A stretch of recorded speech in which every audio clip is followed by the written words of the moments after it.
All right, so I will be speaking on the subject of homonyms of wealth creation. Now, note, I will always say that every advice might not be for you. Now, the idea is wealth creation. It is way different from wealth preservation. That is why I tell people that reading books that billionaires write, if you are reading to pick the activities, you are wrong. The idea is, I'm supposed to be reading this thing because I want to pick out the principle from that thing. Not that I want to copy the activities of this person, because my own journey is unique to me. Like, my own wealth creation journey is unique to me. My environment has its own principles. My environment has its own norms. So I am supposed to read their books. Okay, for instance, Making It Big Now by Femi Otedola.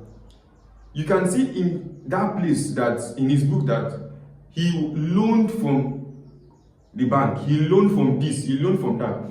If you read it and think that you should go and loan from so and so industry, or loan from this person, or loan from the bank, pursuing that activity might not be good for you, or might not be able to give you the same results. Why? Because these guys' books, or books generally, is supposed to give you principle and not you pursuing the activities, because your journey to wealth creation is unique to you. So if I am to take Making It Big as my book to study, what's that place of Femi Otedola going to get loans from bank should tell me is that for my business to thrive, I should pursue financing. That is the principle, not following the activity. Now, for me, my financing might not necessarily need me to go to the bank. It might need me to do something else, probably get a job and save up over time to finance the business. But the idea is, I now know from the book that I am supposed to finance my business, right? So pursue reading, especially books from billionaires or from these success figures, by approaching for principles and not the activities in those books. Do you get the point? Now, for the idea of the homonyms, there are some activities or principles that teach how not to be poor. And then there are some books that teach on how to actually be rich. Now, for wealth creation, your focus should primarily be on how to be rich. The idea is how not to be poor can still fall into wealth preservation, and how not to be poor can actually bring you to middle class but not rich. For instance, if you are a football person, or you understand the football analogy, you will know that two teams can be playing. One is trying to win, and one is trying not to lose. The one that is trying not to lose will be playing defense, right? Defending the goalpost and at most holding the ball till the end of the match, probably ending the match at draw, right? But the one that is trying to win is pursuing there that I am attacking, I am scoring. So these are two people playing the same game. These two of them are coming. One is coming not to lose, the other one is coming to actually win. But it sounds similar, but actually these are two different concepts. Now I'm stressing on this because I see a lot of people are sitting down on how not to be poor instead of pursuing how to actually be.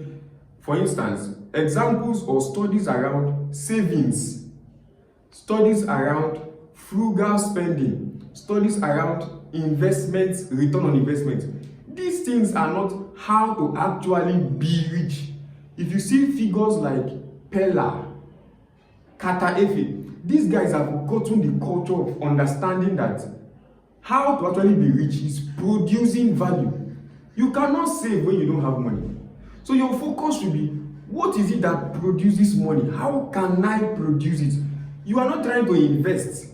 You invest when you actually have money to do some things, right? But actual making of the money itself is pursuing knowledge that has to do with businesses. actual market survey. Like knowing what market survey is, knowing forward integration value chain supply, forward integration value chain, backward integration supply. These are concepts that open you up to how to be rich, because now you are pursuing value creation.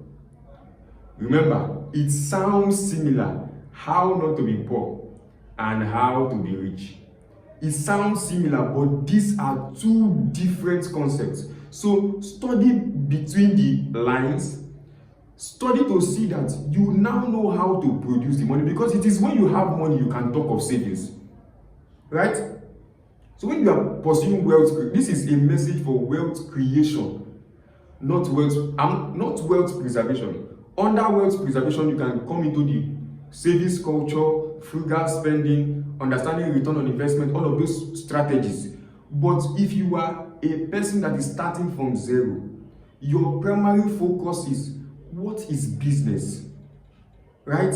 How do I start a company with zero capital? These are studies you begin to get yourself involved in. How do I sell ideas? How do I produce value and get paid for it? Pella, Kata Efe, all of these guys are streaming online because they know that, okay, this is how I have seen a way to print the money. After I have made the money, I can now learn savings culture. Or as much as I'm making the money, I am learning savings culture. But for you to start off with how not to be poor when you are poor, it's a mirage that the media sells to you. And this is why whenever you come to the media, a lot of information, it looks like it is not practical to you, because you are picking it from the angle of wealth preservation and not wealth creation.